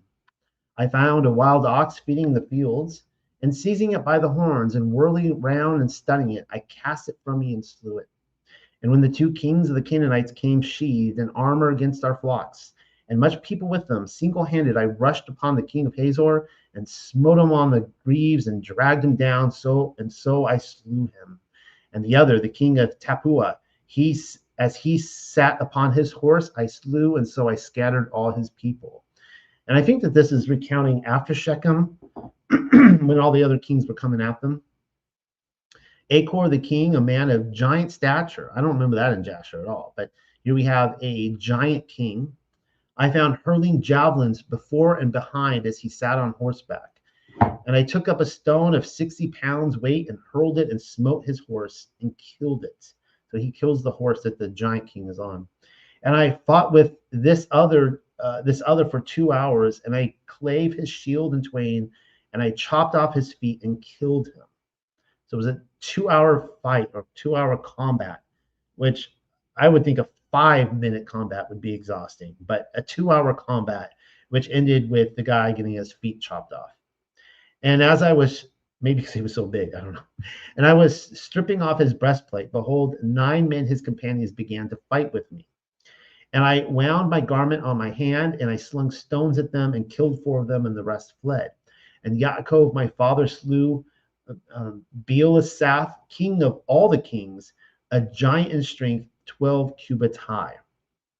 Now, I meant to look that up today, 12 cubits high. I don't know if anyone in the comment section is, yeah, if anyone is listening, you can put what 12 cubits high is. Looks pretty big giant to me. And fear fell upon them, and they ceased warring against us. Therefore, my father was free from anxiety in the wars when I was with my brethren. For he saw in a vision concerning me that an angel of might followed me everywhere, that I should not be overcome. So this idea is that Yaakov sees in this vision that the reason why Yehuda had this amazing strength is that he had an angel, watching his back and basically physically helping him do all this kind of stuff. 12 by 18, huh? Here, I'll put this up in the, you guys can all see that. All right, there's the first guess. That was from the testimony of Yehuda.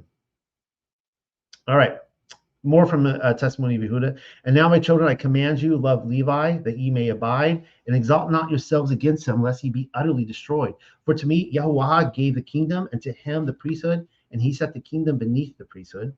To me, he gave the things upon the earth, to him the things in the heavens. And as the heavens is higher than the earth, so is the priesthood of Elohim higher than the earthly kingdom, unless it falls away through sin from Yahuwah and is dominated by the earthly kingdom. For the angel of Yahuwah said unto me, Yahuwah chose him rather than thee, to draw near to him, and to eat of his table, and to offer him the first fruits of the choice things of the sons of Yasharel. But thou shalt be king of Yaakov, and thou shalt be amongst them as the sea. Let's see. Oh, this is really interesting. Yeah, this is why I wanted to put this here. For as on the sea, just and unjust are tossed about, some taken into captivity, while some are enriched. So also shall every race of men be in thee. Some shall be impoverished, being taken captive, and others grow rich by plundering the possession of others.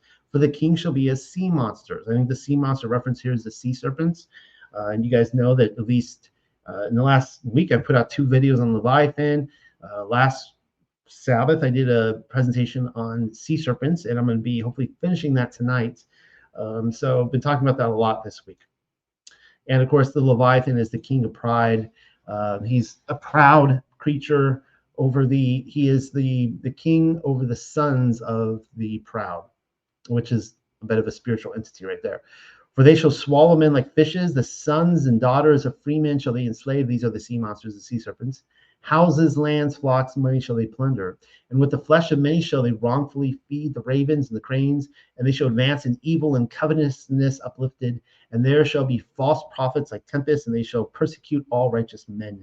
And Yahuwah shall bring upon them divisions one against another, and there shall be continued wars in Yasharel. And among men of another race shall my kingdom be brought to an end, until the salvation of Yasharel shall come.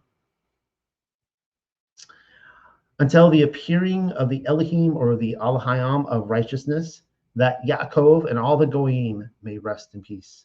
And they shall guard the might of my kingdom forever. This he's talking about Mashiach when he arrives. For Yahuwah aware to me with an oath that he would not destroy the kingdom from my seed forever. Of course, because Mashiach comes from that kingdom. Therefore, even though Israel was destroyed, the kingdom was in the hands of Yehuda forever, and that can never be taken away. Now I have much grief, my children, because of your lewdness and witchcrafts and idolatries which ye shall practice against the kingdom, following them that have familiar spirits, diviners, and demons of error. Now keep in mind, this is Yehuda speaking to the Jews that are going to come. Ye shall make your daughters singing girls and harlots, and ye shall mingle in the abominations of the Goyim. For which things' sake Yahuwah shall bring upon you famine and pestilence, death and the sword, beleaguering by enemies, and revilings of friends, the slaughter of children, the rape of wives, the plundering of possessions, the burning of the temple of Elohim, the laying waste of the land, the enslavement of yourselves among the Goyim, and they shall make some of you eunuchs for their wives, until Yahuwah visit you, when with perfect heart ye repent and walk in all his commandments, and he bring you up from captivity among the Goyim. So when does Yahuwah visit them? When they're amongst the Goyim. And after these things shall a star arise to put you from Yaakov in peace, and a man shall arise from my seed like the Son of Righteousness, walking with the sons of men in meekness and righteousness, and no sin shall be found in him. Of course, speaking of Messiah. And the heavens shall be opened unto him to pour out the Ruach, even the blessing of the Holy Father, and he shall pour out the Ruach of grace upon you, and ye shall be unto him sons in truth, and he shall walk in his commandments first and last. And I love the 12 patriarchs. I love how it's like, nowhere in here does it say, oh, when the Mashiach arrives, finally the curse of the law will be off us and we don't have to do it anymore. It's saying, no. It's saying you need to keep the commands. You're not going to keep the commands. When Mashiach comes, he's going to keep the commands, and then you can keep the commands. Christianity has it all backwards. They're like, we don't have to keep the commands anymore because of Mashiach. No, you're actually supposed to keep it now because of Mashiach, and even more so. Then shall the scepter of my kingdom shine forth, and from your root shall arise a stem, and from it shall grow a rod of righteousness to the Goyim, to judge and to save all that call upon Yahuwah. And after these things shall Abraham and Yitzchak and Yaakov arise unto life, and I and my brethren shall be chiefs of the tribes of Yasharel. So that's talking about a resurrection right there.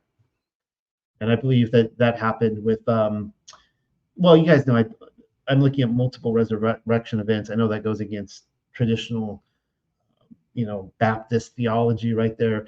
But, we see the resurrection event at the cross when Yahushua HaMashiach enters Sheol, resurrects people. Then we see it again in Revelation with the people under the altar that are resurrected in 70 AD, and then we see it, it just keeps going on. But Levi first, I the second, Yosef third, Benjamin fourth, Shimon fifth, Yishakar sixth, and so all in order. And Yahuwah blessed Levi, and the angel of the presence me, the powers of glory, Shimon the heaven, Reuben the earth, Yishakar the sea, Zebulun the mountains, Yosef the tabernacle, Benjamin the luminaries. That's interesting. Benjamin is the luminaries. Dan is Eden. Oh, I'm sorry. I have that all backwards. Wait, hold on. The tabernacle is Benjamin. Okay, now that makes sense because Benjamin is in the territory of the tabernacle. The luminaries is Dan. Now that is interesting because now we've got the wandering luminaries, right? And Dan is quite the wanderer. Eden is Naphtali. The sun is Gad, and the moon is Asher. I never saw that before. I'll have to look into that. And ye shall be the people of Yahuwah and have one tongue, and there shall be there no spirit of deceit of Beliar, for he shall be cast into the fire forever. And they who have died in grief shall rise in joy, and they who were poor for Yahuwah's sake shall be made rich, and they who are put to death for Yahuwah's sake shall awake to life. And the hearts of Yaakov shall run in joyfulness, and the eagles of Yasharel shall fly in gladness, and all the people shall glorify Yahuwah forever.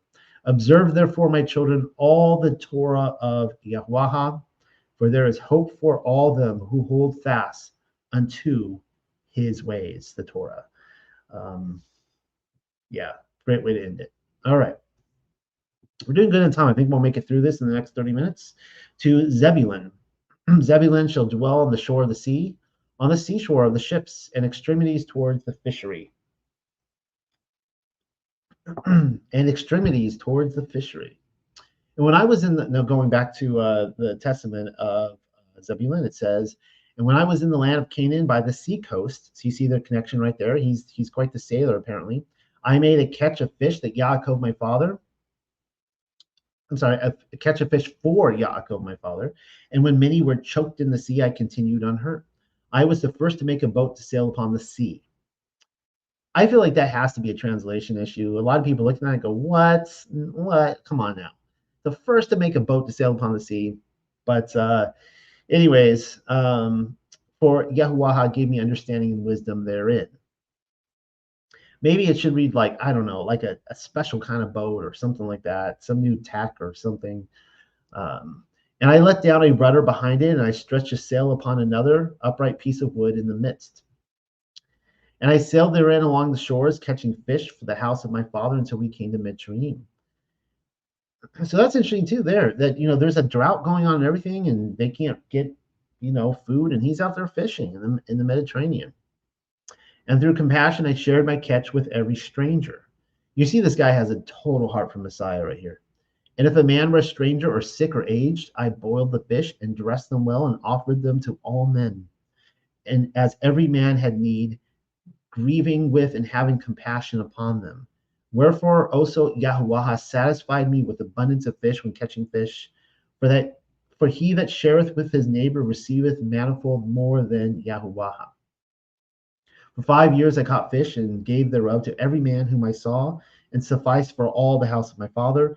And in the summer I caught fish, and in the winter I kept sheep with my brethren. Now I will declare unto you what I did. I saw a man in distress through nakedness in wintertime, and had compassion upon him, and stole away a garment secretly from my father's house, and gave it to him who was in distress. Do you therefore, my children, from that which Elohim bestoweth upon you, show compassion and mercy without hesitation to all men, and give to every man with a good heart. And if ye have not the wherewithal to give to him that needeth, have compassion for him in bowels of mercy. I know that my hand found not the wherewithal to give to him that needed, and I walked with him weeping for 7 furlongs, and my bowels yearned towards him in compassion. Have therefore yourself also, my children, compassion towards every man with mercy, that Yahuwah also may have compassion and mercy upon you. Because also in the last days Elohim will send his compassion on the earth, and wheresoever he findeth bowels of mercy, he dwelleth in him. For in the degree in which a man hath compassion upon his neighbors, in the same degree hath Yahuwah also upon him. That should be a scary thought for all of us, or a scared straight moment. Whatever compassion we show on our neighbors and other people, that is the same degree that he will show upon us. This is why it is so important to love. The 10 Commandments could be separated or summed up by love Elohim, love your neighbor, right? So, and they're connected. How you want Elohim to love you is how you need to love your neighbor. And he watches, he pays attention. He's like, it's kind of like if you're like a really good gift giver, right? And you pay attention to people and you know what kind of gifts they want, and you give them a gift, and they're like, how did you know? This is amazing. This is exactly what I wanted, right? It's like, because I was watching you. Like I know what you want. And it's the same thing. Like Elohim's like, I watched the way you treated other people, and I'll return those favors, because that must be how you want to be treated, right? So we really need to treat other people as we want to be treated. So important. And when we went down into Mitzrayim, Yosef bore no malice against us. We read that tonight, and they were really concerned about that. And he took an opposite approach of what they expected. To whom taking heed, do ye also, my children, approve yourselves without malice, and love one another, and do not set down in accounts each one of you evil against his brother. For this breaketh unity and divideth all kindred. We saw this tonight with the brothers. That's what Satan wants. He wants to divide the kingdom, and troubleth the soul, and weareth away the countenance. Observe therefore the waters, and know when they flow together. They sweep along stones, trees, earth, and other things. But if they are divided into many streams, the earth swalloweth them up, and they vanish away. So shall ye also be if ye be divided. But be not ye therefore divided into 2 heads, for everything which Yahuwah made hath but 1 head, and 2 shoulders, 2 hands, 2 feet, and all the remaining members. For I have learnt in the writing of my fathers that ye shall be divided in Yasharel, and ye shall follow 2 kings, and shall work every abomination. And your enemies shall lead you captive, and ye shall be evil and treated among the Goyim with many infirmities and tribulations. And after these things ye shall remember Yahuwah and repent, and he shall have mercy upon you, for he is merciful and compassionate. And he setteth not down in account evil against the sons of men, because they are flesh, and are deceived through their own wicked deeds. And after these things shall there arise unto you Yahuwah himself. There he is again, the Mashiach. He is Yahuwah, Yahweh, the Son of the Most High, the light of righteousness, and ye shall return unto your land. And ye shall see him in Jerusalem for his name's sake, And again, through the wickedness of your work shall ye provoke him to anger, and ye shall be cast away by him into the time of consummation. The testament of Zebulun. Now, that last part there, I'm really trying to figure this out because I don't know if this is a reference to 70 AD or the end of the kingdom. I'm not really sure. I'm kind of curious what your guys' thoughts are on this, because the idea is that Yahweh himself, the light of righteousness, is arising, and he's returning them to the land. Now, I'm going to be showing you a little bit tonight, not too much, but it's a continued theme about the idea of. I think you could read Jerusalem here in two ways. Either this is the Messiah in the 30 AD area in Jerusalem, or this could be a reference to New Jerusalem, which would then make the land that they are returning to the true land where New Jerusalem is. And this is what I call the hidden wilderness.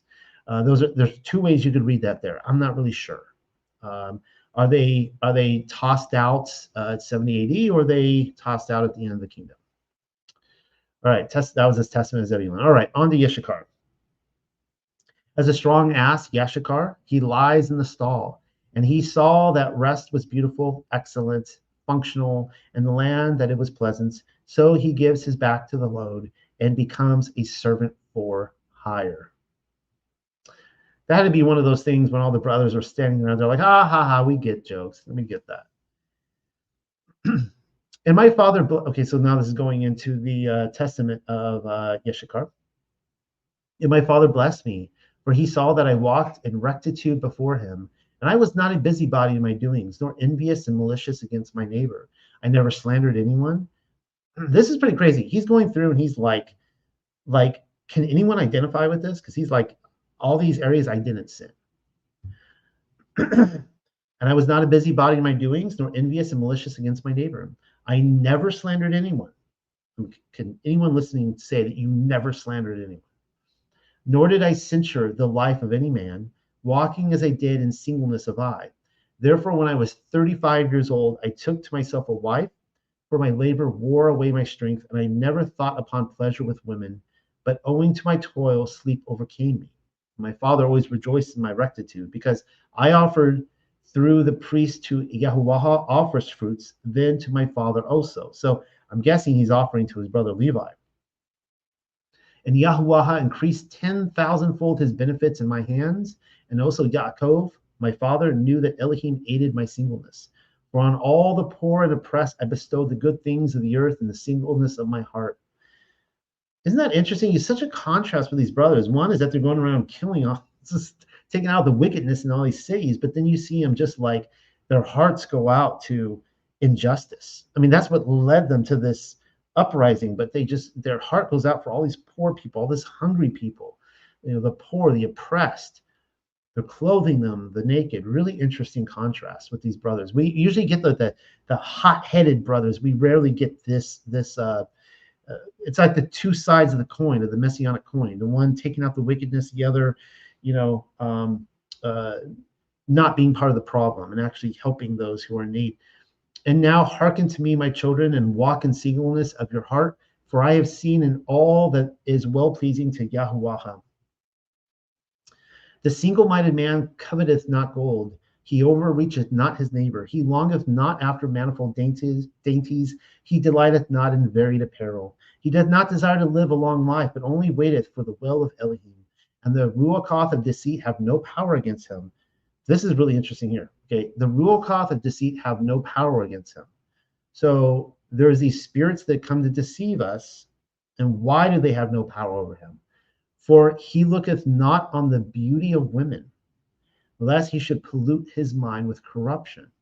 So it seems that lust leads to an open doorway for spirits to come and deceive us. And this lust, and I guess in modern terms, could be like pornography, things like that, things that you set your mind on, that just opens up this portal, this doorway into your mind that you can be taken advantage of by these spirits. They could lie to you. Really interesting. There is no envy in his thoughts, no malicious person maketh his soul to pine away, nor worry with insatiable desire in his mind.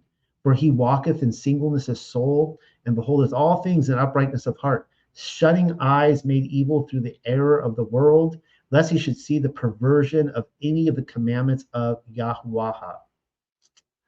So if you are walking in error, then you have perverted the commandments of Yahuwah. And anyone who says that you don't have to keep Sabbath, you can eat pork, any of this stuff, this is a perversion, right? They have walked in error of the world. They have let malicious persons, they have let spirits of deceit into their minds and lied to them, and they are listening to those lies. They have what would be called the doctrine of demons. So if everyone argues what the doctrine of demons are, I mean, people have said, because Noel reads extra biblical books, he's the doctrine. I've heard that with flat earth. Oh, the doctrine of demons is the flat earth. It's like, no. The doctrine of demons is a Torahless, a lawless lifestyle. Justifying that. That is the doctrine of demons. Keep therefore, my children, the Torah of Elohim, and get singleness and walk in godlessness, not playing the busybody with the business of your neighbor, but love Yahuwah and your neighbor. Right there, he just summed up the 10 commandments. Love Yahuwah, love your neighbor. Have compassion on the poor and weak. That's how you love your neighbor. That's how you love Yahuwah. Remember, Yahusha said, when you love those people, you're actually loving him. You fulfill the 10 commandments. Bow down your back unto husbandry and toil and labors in all manner of husbandry, offering gifts to Yahuwah with thanksgiving. So you need to work. If you're going to eat, you better work. I'm really big on that. Like I don't care what you do. We all have talents. Whatever your talent is, work hard at that. I have people coming and they ask me for money. I'm happy. I have some funds, and I get some extra funds once in a while, and in this ministry account, and I'm like, okay, like.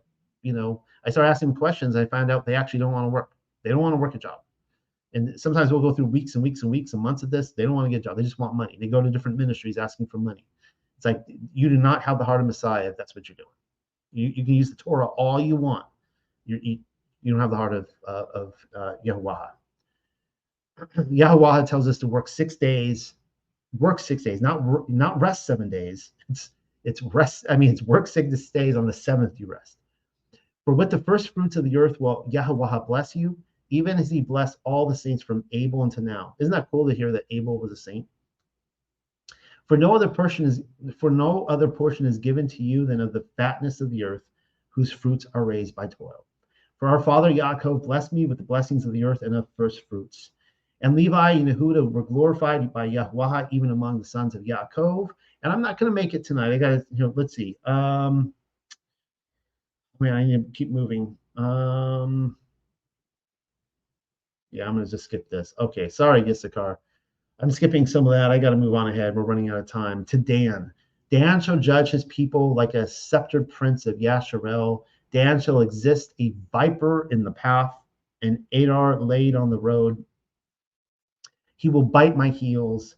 The horses he will throw the riders backwards. For your salvation I have waited, O Yahuwah.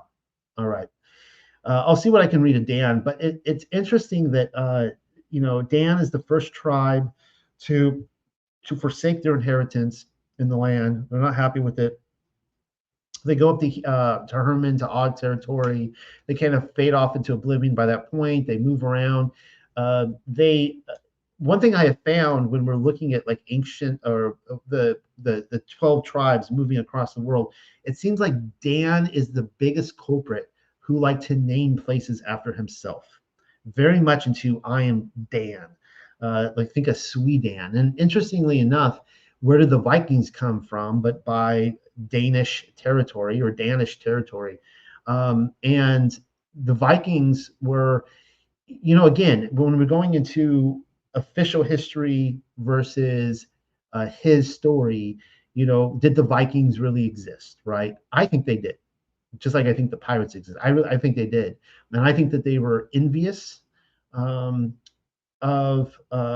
Ephraim, Manasseh, and Yehuda, and I think some of them came down, and I think some of them did invade.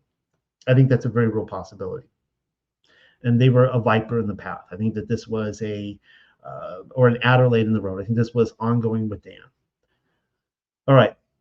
Not that Dan is without redemption. I had a guy writing me recently saying that, he was like accusing me of being the tribe of Dan. I'm like, what? What are you talking about, dude?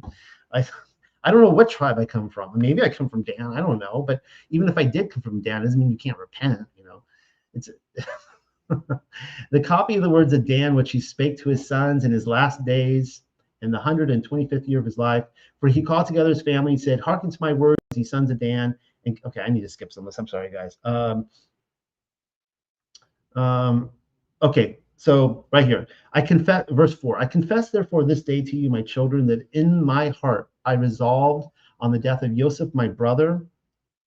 Actually, let me skip up to verse 3. This is what happens when I jump ahead. I have proved in my heart and in my whole life that truth with just dealing is good and well-pleasing to Elohim, and that lying and anger are evil because they teach man all wickedness. I confess therefore this day to you, my children, that in my heart I resolved on the death of Ysep, my brother, the true and good man. And I rejoice that he was sold because his father loved him more than us. So you're setting up something here that I think is repeated throughout history with Dan, that he rejoiced in the selling of Yasharel, the children of Yasharel. For the spirit of jealousy and vainglory said to me, thou thyself also art his son. So he wanted to get the affection of Yaakov. He thought that if the spirit of jealousy came into him, and he thought if he could take Yosef out, then his father would love him. And I see this. I've had this discussion with other YouTubers out there, other ministry leaders, as we see this happening in the real world. The spirit of jealousy laid out by Dan, that I see people accuse and attack. And basically this idea of dividing up the waters, right? That when you separate the waters, they become these creeks that then wither up and dry in the earth, right? And so you see people out there with like Beliar going out and accusing other people in the ministry and trying to pull people away and separate them and divide the house. And it's out of this spirit of jealousy. And they feel that if they do this, if they can take this other person out, then finally people will love them, right? It's the spirit of jealousy. You're jealous of them. And they just want the love. They want the attention. They want to be on the pedestal. And I've seen this so often, what Dan is talking about here. And one of the spirits of Beliar stirred me up, saying, this is one of the spirits of Beliar here, take the sword and with it slay Yosef. So this is Hasatan and his servants personally wanting, it was his will to kill Yosef. So however bad it was, like whatever Yahuwah put him through, Satan wanted it worse. So shall thy father love thee when he is dead. That's what I wanted you to see right there. That he thought that when he killed him off, that his father would love him. All right, skipping through some of this now. Oh, this is right here. Verse 10, and there shall arise unto you from the tribe of Yehuda and of Levi the salvation of Yahuwah, and he shall make war against Beliar. Now, this is like straight out of the Dead Sea Scrolls, right? That the sons of light going to war against the sons of darkness. And he will execute an everlasting vengeance on our enemies, and the captivity shall he take from Beliar, the sons of the saints, and turn disobedient hearts unto Yahuwah, and give to them that call upon him eternal peace. And I believe this is when he took him out of Sheol. But then get this here. And the saints shall rest in Eden, and in the new Jerusalem shall the righteous rejoice, and it shall be unto the glory of Elohim forever. So there is another connection right there. I've been talking a lot about this recently. There's another connection to the city of Enoch, New Jerusalem, with Eden. And so I personally believe that this is on the earth, right? I do not believe that Israel is going to be Eden. I don't believe in New Jerusalem's touching down the Mediterranean or wherever. It's already here. It's on the earth. And people are like, where's the party at? It's not here on our side of the road. It's ongoing elsewhere. And no longer shall Jerusalem endure desolation, nor Yasharel be led captive. All right. So right there, no longer shall Jerusalem endure desolation. Well, that's because we have New Jerusalem to deal with, right? All right. All right. Well, for lack of time, I'm going to be moving on. Sorry, guys. I got like 10 minutes left. To Gad. Gad, a troop, he shall troop, but a troop shall deceive him. Let's see. Did I have anything here I wanted to go over? Unfortunately, this is the part of the night, guys, where I just skip ahead pages. All right. To Asher. For Asher, his food shall be rich, and his are the royal pleasures. Okay. This is all great stuff. I'm sorry, but let's just keep moving on. To Naphtali. Naphtali is a nimble stag. He gives eloquent speech. So that's really interesting. This is continuing the tradition that we see in Jasher, that for all those who are saying that, that the Jasher was written a long time later, they made up all this stuff. Here we have, going back to the 12 patriarchs found in the Dead Sea Scrolls, that Naphtali was able to run on top of like wheat and corn and stuff like a stag. So I don't need to quote from all that. This is to Yosef. I'll read this, but I read to you a couple weeks ago from the Testament of Yosef, and it was a beautiful book. I mean, it's just pure poetry. It's so lovely. I just need to make a night of like just reading straight from that book. This guy was a truly righteous guy. Yosef, a fruitful plant by a well, and keep in mind, fruitful, we're getting Ephraim in this, with branches spread on the wall. But the master of arrows provoked and shot and pierced him, but he turned to his powerful bow, and the hands of his arms were quick. By the hands of the mighty of Yaakov, from whom is Yasharel's stone. From the all of your fathers, he will help you. And Shadiah, with Baraketh of Shamayam above, and Baraketh below the dancing waters, with Baraketh of the breast, and tender affection. May the Baraketh of your father strengthen, with the bliss of the fertile hills. May the wealth of the ancient hills be heaped on the head of Yosef, more nobly crowned with his brothers. This pains me to skip this, guys, but I really want to end tonight on Benjamin and the Benjamin prophecy. To Benjamin, a wolf, dun dun dun, he shall eat plunder at daybreak, and at night he shall divide his spoil, dun dun dun. All right, so you guys know that this is like totally a Paul thing. You guys know that I used to be anti-Paul. I fell into the anti-Paul crowd. I've come out of it. I'm not against anybody. If you guys have thrown Paul out of canon, if that's a journey you guys take, so be it. One of the things I found, though, is that like so you would look at this and go, see, this is Paul. Paul was a Benjamite. He was the one. He was the wolf. He came and he took the plunder and he divided the spoil. He took Yahushua HaMashiach's perfect gospel as the plunder, and he divided and devoured it, right? And kind of packaged Christianity into these Big Macs, right? And supersized the fries, all that kind of stuff. And one thing I found in this whole argument is that it's well, I will say this, and if people aren't friends with me after this, fine. But I didn't realize that when I was anti-Paul and when I was advocating that as a writer and a teacher and so on and so forth, that Yahuwah had taken a shalom, a peace from me. I didn't even realize it. I didn't realize it until I came back around again, and I saw this return peace come upon me. And I was like, whoa, I didn't even know that was gone. But I find that in this argument, and I'll be, frankly honest though too, that if I get to the afterlife, if I get to heaven, to the kingdom, and that'll be one of the first questions on my mind. If someone says, yeah, Paul didn't make it, I'll be like, okay, I could see that. I mean, I don't think I'll be surprised. I could see some of the arguments, but I started finding it's kind of like with a divorced parents, the children always pick the favored, either the mother or the father, and they villainize the other one. The other one is the fault. He or she was the reason this divorce happened, right? And you become so bitter and you can't see anything good in this person. And I started finding that with Paul, and it started getting ridiculous. We're like, every single thing he said was, like, oh, that's suspect. Oh, well, that's this guy was evil. Like, oh, look, he went to Mount Sinai. That's suspicious. And I remember I had to stop myself one day and go, wait a second, what is suspicious about him going to Sinai to get instructions? Like, really, like it's, Eliyahu did the same thing. But anyways, this is what we read about the Benjamin Wolf prophecy in the 12 patriarchs. So pay attention to this. And when he had said these things, he said unto them, Know ye therefore, my children, that I am dying. This is, of course, Benjamin 9. Do ye therefore truth each one to his neighbor, and keep the Torah of Yahuwah and his commandments. For these things do I leave you instead of inheritance. That's interesting. He leaves the Torah as their inheritance.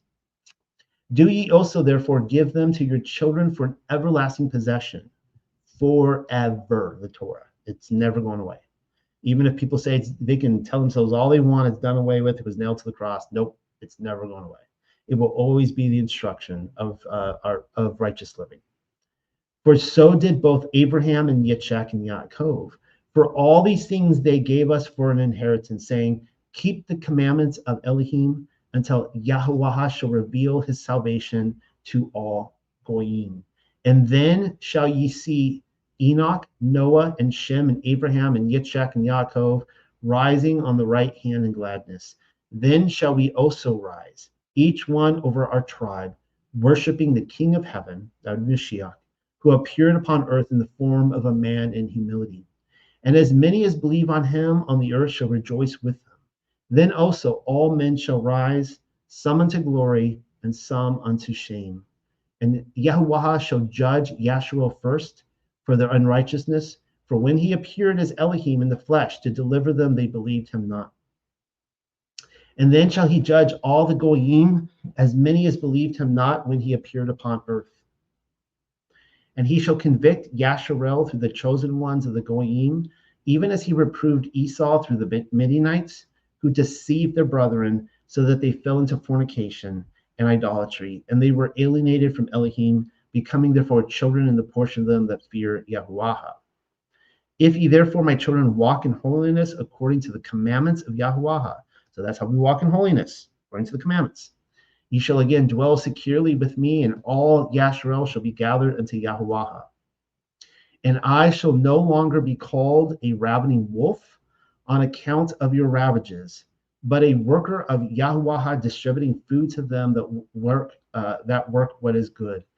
And there shall arise in the later days one beloved of Yahuwah, of the tribe of Yehuda and Levi, a doer of his good pleasure in his mouth, with new knowledge enlightening the goyim. Until the consummation of the age shall. So this here is saying, this appears to be talking about Paul, to the point that like the anti-Paul crowd cries foul. They love these books, but they're like, oh, this one here, we're crying foul on this, because this can't be right. And it's saying that this man is going to arrive, he's going to reverse, he's actually going to reverse this prophecy. A doer of good pleasure in his mouth, with new knowledge of enlightening the goyim. All right, he's enlightening the goyim. Who did that? Until the consummation of the age shall he be in the synagogues of the goyim, and among the rulers, as a strain of music in the mouth of all. And he shall be inscribed in the holy books, both his work and his word, and he shall be a chosen one of Elohim forever. So, is he talking about Paul there? And through them he shall go to and fro, as Yaakov, my father, saying, He shall fill up that which lacketh of thy tribe. And when he had said these things, he stretched out his feet and died in a beautiful and good sleep. All right. The Testament of Benjamin, chapter 2. That is all the time. I have more notes. That's all the time I have for tonight. It is at the hour. We're going on the end of the 2 hours. And so, by goyim, do you? Oh, look, I still have that other comment up there.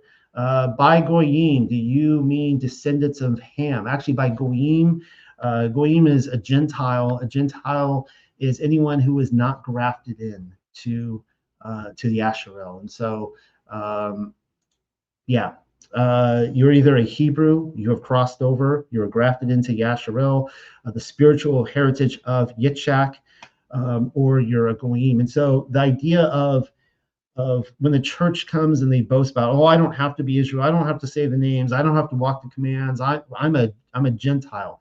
Well, think about it like this: the temple, it had an outer court, it had the court of the Gentiles. And it's like, okay, I mean, if that's your aspiration, that's where, you know, you want to be. I'm speaking just generically to everyone listening. Fine, there's a court for that. And I kind of think that a lot of the people who they determined to be, they just believed in Team Jesus or whatever, you know, and they just wanted to be a Gentile their whole life. Yeah, maybe that they'll be in the court of the Gentiles. But that's not, you know, we can come closer to the Father. We can walk closer to the Father. We can be grafted into Israel. That's where, you know, salvation comes through Yasharel. So with that, I'm going to close tonight. Thank you all for joining in, and I hope you guys enjoyed it. There was a lot of reading, but I think just very informative stuff. I could have gone on for another hour, but I have to get ready for the next segment tonight, which we'll be talking about sea serpents. So good night, everybody. I'll start my next video in the next few minutes.